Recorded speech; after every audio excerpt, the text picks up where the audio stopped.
You're listening to the Meaningful Content Mixer. I'm Bonnie, a content professional focused on pre-sales and product marketing. And I'm Sarah, a content professional focused on post-sale knowledge management. Together, we like to explore what it takes to create meaningful content that is purposeful, demand-driven, and contextually relevant. We are sharing strategies, tactics, and stories that help content professionals across disciplines create more meaningful content that drives successful outcomes for their customers. Let's get started. Hi, Bonnie. Let's get into it. So, have you found anything interesting to share since we last talked? Yes, actually, I'm so glad you asked because I listen to podcasts often. I'm a big podcast listener on my daily dog walks. And I heard an interview recently with Jack Dorsey, of course, the CEO of Twitter. Mm-hmm. And it was a long, really interesting interview with a lot of things that, are quite relevant to Twitter and social media platforms. But there were three things that he mentioned at the beginning of the interview that kind of stood out to me as useful takeaways that we can maybe think about when it comes to creating meaningful content. So, yeah, what are those? Yeah. Wait, what is this podcast called? The podcast is called The Daily. Okay. It's a New York Times podcast, but they, have all kinds of subjects that they cover. But this was a really interesting interview. So, the first thing that stood out to me as quite interesting is that Jack Dorsey was asked if he feels like he has a lot of power right now as an individual because Twitter is such a popular platform.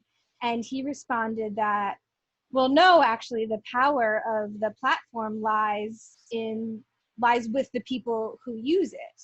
And that stood out to me for a couple of reasons. One is that, well, of course it makes sense from a social media platform perspective. The product really is the dialogue and the contributions of the people who use it more so than the platform itself. When you compare it to like the software world where I know you and I have spent our careers, sometimes it feels like the product is bigger than or more significant than the people. Yeah. But I just think it's kind of worth drawing attention to that in a social media context, it's so obvious that the users matter more so than the product, and that we should maintain that perspective when we're thinking about software products, when sometimes it's harder to sort of see the users and see the people, that really the power of the product still lies with the users, even when it's not as obvious like on a social media platform. So that was something that I just kind of wanted to, as a personal reminder to seek out how we can always stay aware of our users and how important their role is in our products. And then another thing that I thought was interesting that he said is, because of course the conversation was very focused on the United States and the influence that the dialogue on Twitter has as part of, current events. And Jack Dorsey pointed out that, well, actually only 20% of the Twitter user base is in the US. And and 80% is outside of the US. And so while 20%, of course, is still a significant portion, what seems like so critical to us from our perspective here in the US, that Twitter has other priorities, or they have a bigger perspective that they have to keep in mind. And perspective is exactly the word that sort of stood out to me from that, which is that our realities are so informed by our perspectives, and that we sometimes really have to take that extra effort to, in this case, zoom out. Like, what's the really full picture? What's the full perspective? And what's a part of reality that we're maybe missing because we're hyper focused on something that maybe isn't part of the full picture. So this reminds me of Inside Out, Outside in Thinking. And it's a good reminder to look outside of yourself and your own perspective and what's your reality and what and really think about the user first, which I think is, exactly what you're trying to say. Yeah, I agree with that. I think we have to almost operate under the assumption that our perspective is limited and always be seeking to, add context that is not part of what our current perspective or assumptions are. Yeah. We have to assume that we don't have the full picture and always be looking to I like that. Yes. incorporate it. Yeah. Assume you don't have the full picture. Yeah. I think, a lot of assumptions are risky. I think that's a safe assumption to have all the time. And then the third thing he said, and this is more of a note I think that would be interesting for us to explore at a future episode, is he was talking about how the platform has evolved and some of the sort of like social science aspects of a social media platform and how folks engage with it. Yeah. And this was actually in the context of him saying he wishes he had brought in this type of expertise earlier on in the platform's history, and they're starting to look at it now. So he mentioned 3 concepts, and I made a note of them because I thought that I want to research them more, is social scientists, game theorists, which isn't surprising, and behavioral economists. Now, game theorists, of course, makes sense. It's very tied to like engagement, like buttons, shares, like what do displaying numbers around things like that, mean in terms of motivations for folks on the platform. And so, maybe there's some application there, but I'm much more interested in understanding kind of the theories or the study of social science and behavioral economists, and if they have something to contribute to a social media platform and how it evolves. I think maybe there'll be some insights there that we could glean to apply to content across the board. So I'm just curious to learn more about what those practices could mean for content. Yeah, that would be really interesting. So today we're talking about information design and one of my favorite writers, Edward Tufty. And I think this is really important for us to discuss, or at least very relevant to bring into one of our first discussions, because information design itself is kind of a cross between 2 disciplines, right? So by definition, it is presenting information in a way that makes it accessible and easy to understand. Mm-hmm. So when I think about it, it is really, we have information that we need to share with somebody, and how can we display this information visually in a way that makes sense?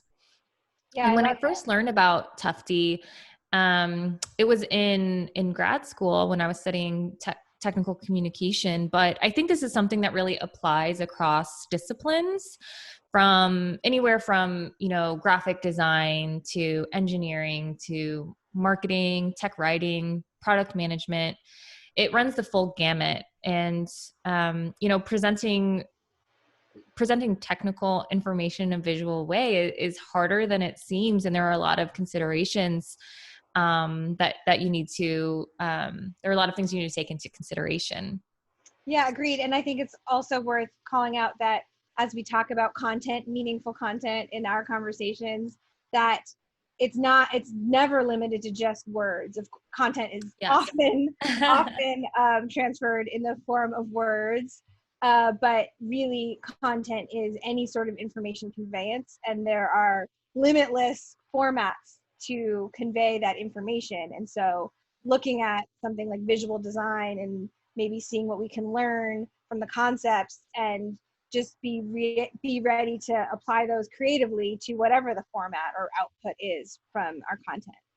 Yeah, exactly. And one prime example that I can think of, I think, everyone is familiar with IKEA and their furniture, and you have to piece it together. Yes. Their instructions have no words. It's just visual. So that's just, one example of where it really isn't about, content is more than just words and words on paper. Yes, and especially in global applications, I believe that's one of the big reasons why their instructions have no words, is because then they don't have any sort of translation effort. Exactly. For them to be effective. Yeah. Yeah. And so Tufty, he really pioneered the study of visual display of information. He is a statistician, a professor, an artist. He's a writer. I learned about him in grad school when I studied some of his work. My favorite is probably Beautiful Evidence. But he's also known for a lot of other things. one of his big things that he was known for is his analysis of the Challenger launch. Hmm. And so part of what he suggested is that, you know, the information that was shared in preparation for the launch did not highlight the risks as much as it should have. And so the poorly designed information regarding the risk of the launch, you know, it could have prevented the disaster if that information was shared in a different way. So, you know, at a high level, that's the basic concept. But I really urge people to dig into this a little bit more and really read it, because it's an interesting story how he really he evaluated all of their PowerPoints and how they shared this information. And but yeah, so I'm kind of a Tufty fangirl. But how did I know you're familiar? A lot of people are familiar with him, and it's not from TechCom. So how did you hear about him? Yeah, I learned about Tufty more recently than you. I somehow missed the memo earlier on, but I learned about Tufty in a bit of an interesting way, even though I've had my career in, technical content strategy and, knowledge management, presenting information effectively. That's not how I learned about him. I first learned about Tufty a few years ago now, when I was first embarking on my effort to become a better public speaker. Actually, you and I were working together at the time when I was kind of first diving in. I had, I'll admit, terrible presentation anxiety. I mean, this is something I knew I wanted to overcome in my career. So I had the opportunity to present at LavaCon, which is a content strategy conference. That was the first time I had the chance to present at a conference. And I was preparing months in advance, of course. And a colleague gave me some advice. And it was actually, this is when I first heard Tufty's name. This colleague shared with me Tufty's advice for successful presentations. And I think that Tufty actually shares this information in workshops, but I found this list on his website. This is the list that the colleague shared with me at the time.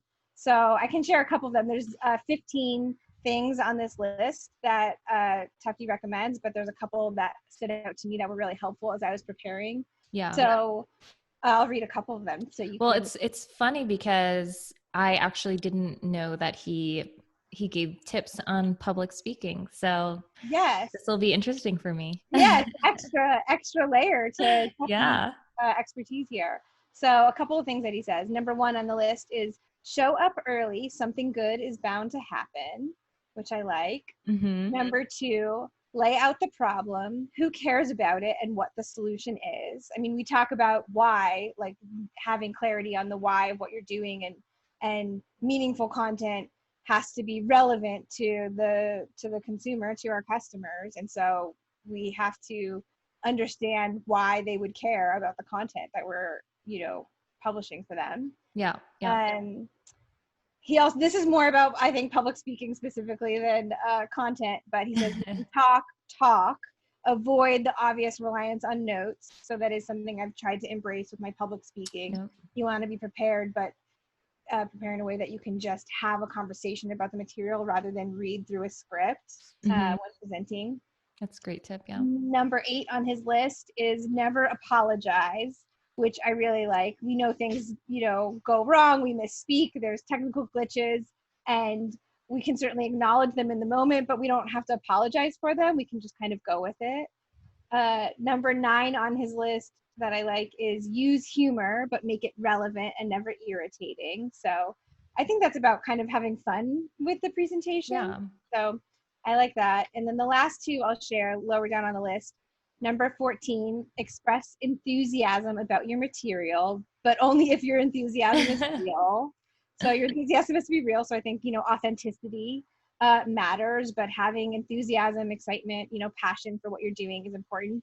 And number 15 for presentations, I think this applies for content, I'll explain, is finish early. So I do strive to do this when I'm presenting now. If you have 45 minutes or an hour, really aim to have that material finished before the end of the time. It I think leaves more room for interesting Q&A, and it forces you to really focus on what's most essential as well. And I think that's important for content.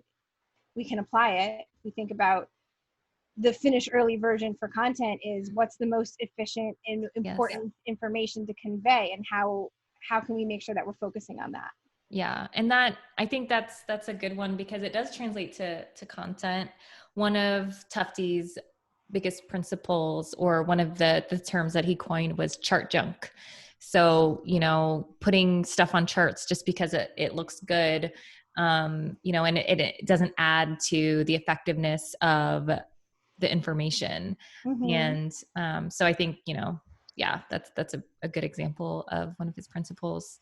It's interesting because I attended one of his lectures a couple of years ago, and this was when I was in product management. So I was working, doing product management. My focus was on analytics. And so I remembered Tufty, and I wanted to go back and learn from him. I had an opportunity to attend one of his lectures, and I was so excited, obviously. And one of the first things that he was talking about at the beginning of the lecture was how much he despises PowerPoints, and his advice for starting meetings. And I think maybe this came from, maybe Amazon does this, but Tufty was sharing, one of the best things you can do is, if you have the content that you want to share, what you would typically put in a PowerPoint, instead of doing that, just write up your brief and give everybody 10 minutes at the beginning of the meeting to read the brief first. Oh, I've heard this about the Amazon meeting style. Yeah. Yeah. And so then you're able to really focus and get everybody to contribute to the conversation instead of being distracted by the PowerPoint slides. I love that.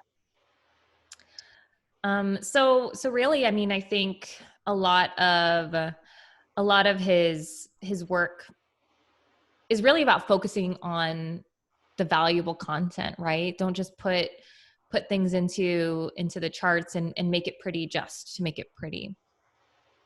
And so some of the concepts that he shared in the lecture that I took were around, obviously it was focused a lot on graphics and charts, which is why I took this lecture. But he had a few main principles that I think we can look at from a graphs and chart perspective, but also pull into, how can we leverage these principles and apply them to other areas of our work? Yeah, I like that. And so far from what you've said, I get the sense that a running theme might be, and we'll see when you share the principles, the theme will be really thinking how these charts are going to be consumed, right? Thinking about the interaction between the chart and the person who's meant to comprehend something from it, and design the chart accordingly, really to serve that purpose of comprehension. Yeah. And I think it's also probably a great time to talk about this topic, because we have been we're in COVID area, right? And so we see all of these charts and data around the impact of COVID-19 around the world. So it might be interesting to dig into that a little bit, maybe a future blog post about maybe evaluating some of these charts that we're seeing and how they're displaying information. Might be fun. Oh yeah, that could be fun. Show some examples and see how they do or don't adhere to Tufty's principles. Yeah. Okay. So, all right, one of the principles is showing comparisons. So, by showing comparisons, you can actually, I don't know.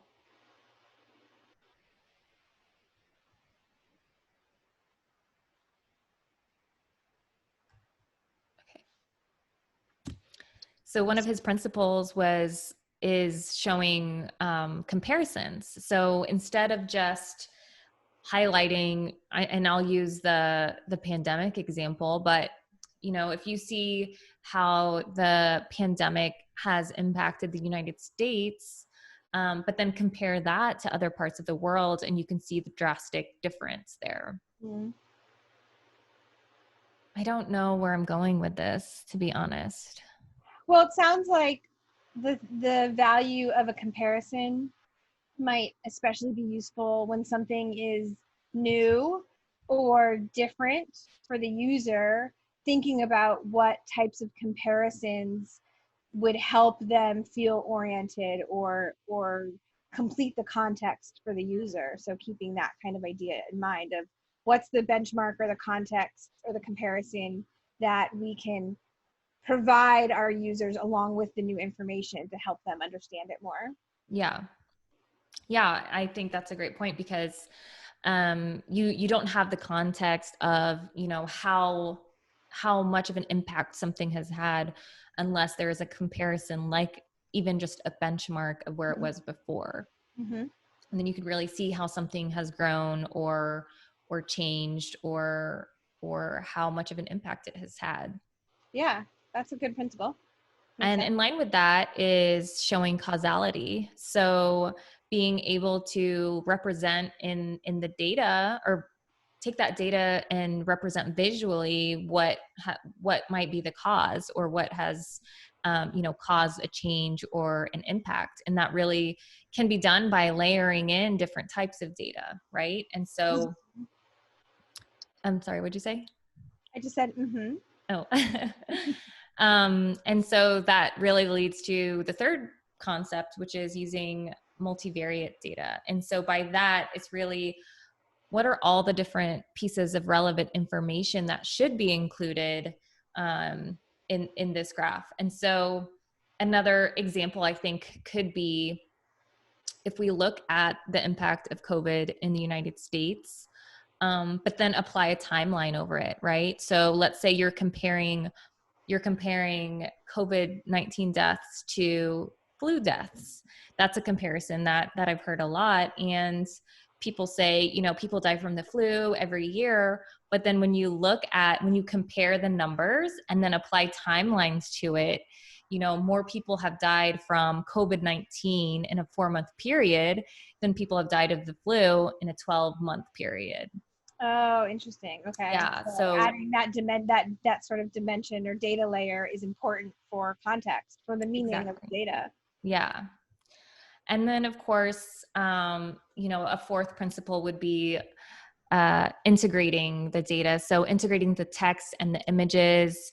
He calls them integrate modes. But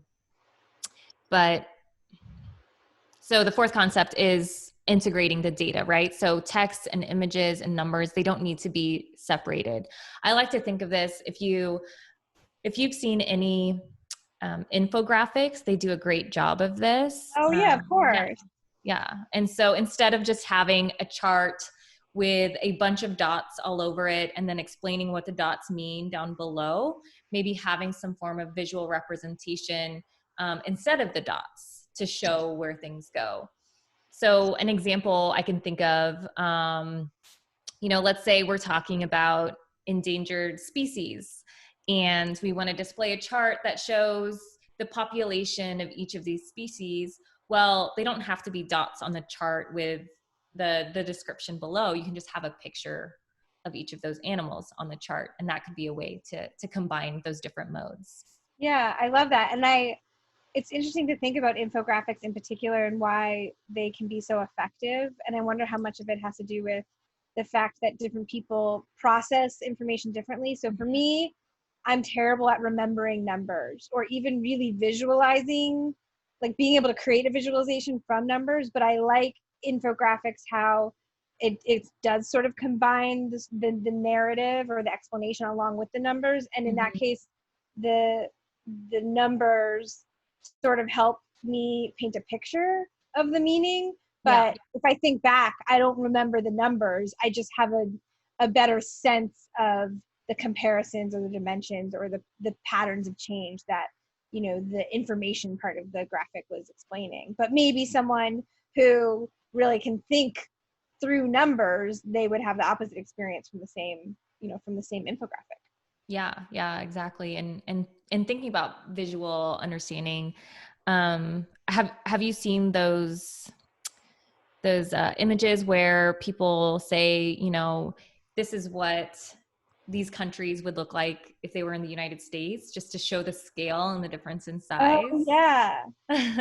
Yeah, and see, so for me, that's way more useful than saying a number of the actual size of the country, because Yeah. that would be impossible for me to visualize. Whereas for other people, that might be useful. So Yeah. I think that I like that example.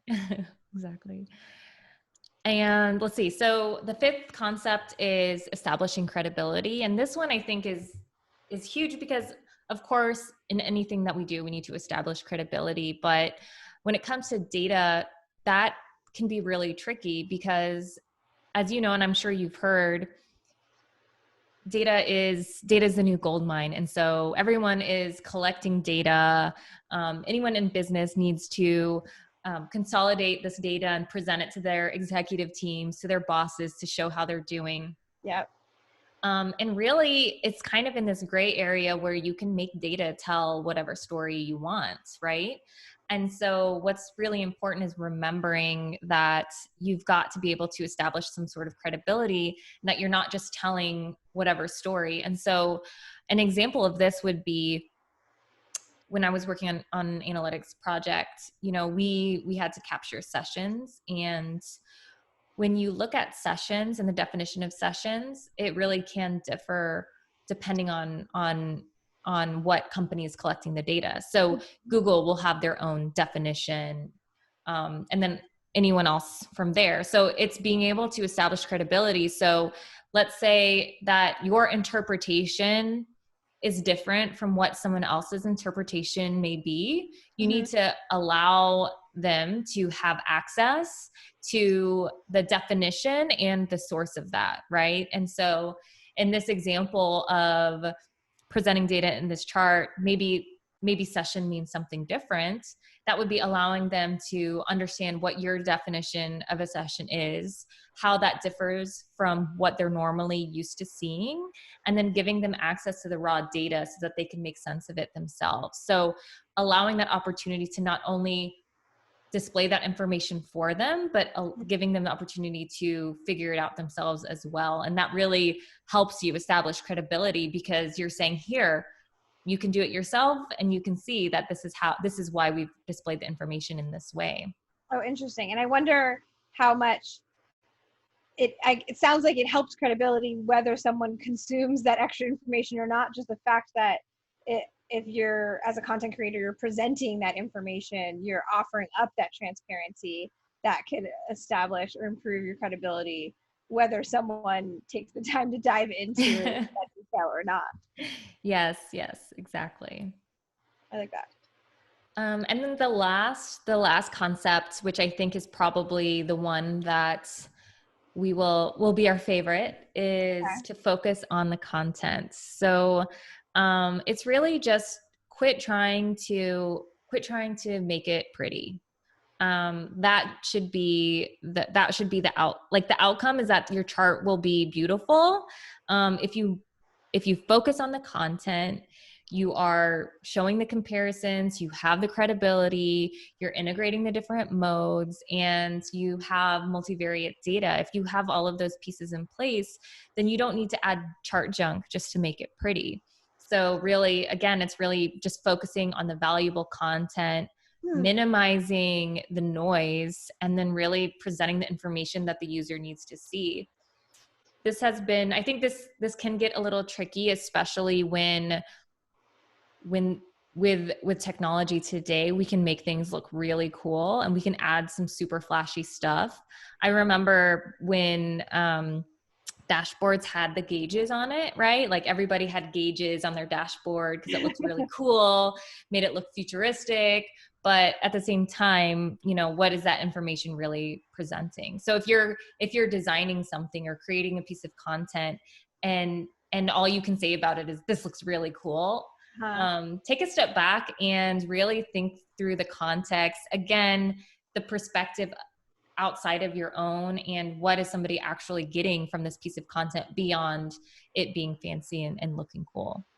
Yeah, that's a great point. Actually, it brings me back, it makes me think of another piece of advice I heard about preparing for presentations, which is the advice to wait to start building your slide deck. Even though Tufty doesn't like PowerPoints, we still often use them, slides during presentations, but really waiting to build that part of the process until much later, until you have really good clarity on the content, the information you want to convey, and what's important, because you can easily become distracted by the presentation layer of things and lose sight of what the most essential information is that you want to convey. So I like that, thinking about it from a chart perspective, but then how can you apply that to all types of content presentation?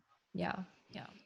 Okay. So when we think about the concepts from Tufty, showing comparisons, showing causality, including multivariate data, including different modes, integrating different modes, establishing credibility, and focusing on content. In one sense, I gave examples about doing this from a product management perspective and building dashboards, but there are other ways that this can be applied as well. So from a technical writing perspective, we talked about IKEA in the beginning, where it's just visuals that display the information there. I worked for a manufacturing company, and the instructions that we wrote were really had to have pictures of the different parts, and there were a lot of arrows and diagrams on where different pieces went and how they should connect together. From a marketing perspective, you can think about how can you explain, or from product marketing perspective, how can you explain all of the different pieces of this product in a way that makes sense to a user? And so that can include charts of that break down each of the features and functionality. That can be an infographic that shows how a product integrates with existing systems. And so really these concepts don't just apply to charts, right? It applies to different forms of information. And I think that if people read Tufty and look at those best practices and principles, that anyone can really find ways to apply that to their content today. Yeah, I agree with you. Actually, while you were talking just now, I was thinking about, of course, my perspective more in the post-sale customer support, customer success world.